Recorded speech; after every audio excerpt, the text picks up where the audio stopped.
about Wilma Rudolph.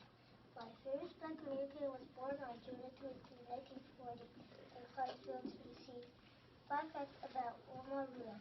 When Wilma was small, she got sick from scarlet fever and polio, which caused her to lose feeling of her left leg.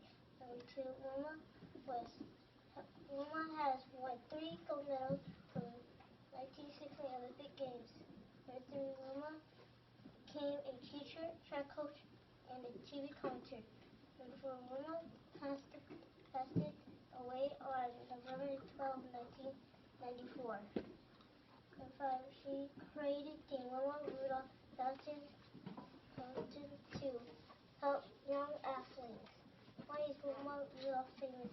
Wilma is famous because she made 1956 Olympic track team when she was only 16 years old. She won a bronze medal. She was the first American woman to win 3 gold medals at the 1960 Olympic Games.